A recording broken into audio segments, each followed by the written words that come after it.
Dropping হলো, 4টা building এ dropping হয়েছে। এই কাজগুলি কিন্তু ইতিমধ্যে উনি ক্ষমতায় যান নাই, এখনো উনি মন্ত্রী হন নাই, এমপি হননি, উনি কিন্তু এই কাজগুলি শুরু করেছেন। তাহলে আপনারা এমন একটি মানুষকে ভোট দিবেন না অন্য একটি মানুষকে ভোট দিবেন যারা স্বাধীনতা বিরোধী শক্তি, যারা এদেশের আমার হাজার হাজার মা বোনের ইজ্জত দিয়েছে, যারা আমার এদেশের হিন্দু মুসলিম ভাইদেরকে খুন করেছে, যারা স্বাধীনতা বিরোধী ছিল, নাকি তাদেরকে ভোট দিবেন? সিদ্ধান্ত আপনাদেরকে নিতে হবে।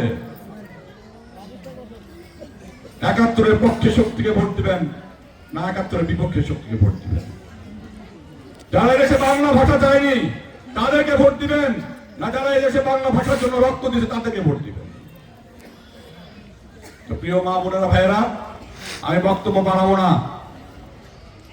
আমি আপনাদের কাছে বিনয়ের সাথে অনুরোধ করি, আমাদের ঠাকুরগাঁর এই উন্নয়নগুলি কমপক্ষে উনি শুরু করে দিতে পারে, তাহলে এক ধারাবাহিকতা রক্ষা হবে, তাহলে আমাদের সন্তানদের ভবিষ্যৎ ভালো হবে। আমাদের ঠাকুরগাঁয় যে ছোট্ট একটি শহর, কোনো ধরনের কোনো ব্যবসা বাণিজ্য নাই, কর্মসংস্থান নাই, সেই কর্মসংস্থানের ব্যবস্থাগুলি হবে।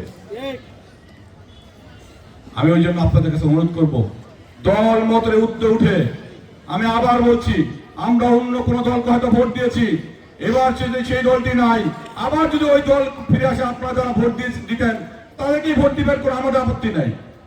কিন্তু এবার তো মির্জা আলমগীরকে ভোট দেওয়ার সুযোগ আছে। তাহলে ঠাকুরগাঁ উন্নয়নের স্বার্থে, ঠাকুরগাঁ সকল মানুষের স্বার্থে, সাধারণ মানুষের স্বার্থে আমরা ঐক্যবদ্ধ হয়ে আমরা এবার ধানের শীষে ভোট দিব, মির্জা ফখরুল আলমগীর সাহেবকে ভোট দেবো। এটা আমাদের প্রতিজ্ঞা হওয়া উচিত ঠাকুরগাঁ মানুষের।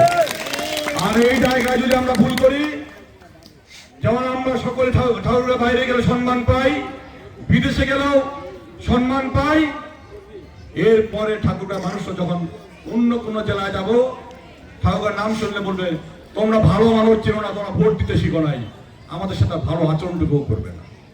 এটা আমি সত্য কথা বললাম। আমি আপনাদেরকে, উনি বক্তব্য দিয়েছিলেন একটা আমাদের 2 নং ওয়ার্ডে, উনি বলেছিলেন মির্জা আলমগীরের মতো মানুষকে ভোট চাইতে হয়। কালকে 2 নং ওয়ার্ডে যারা ছিলেন তারা জানেন, অনেকে ছিলেন।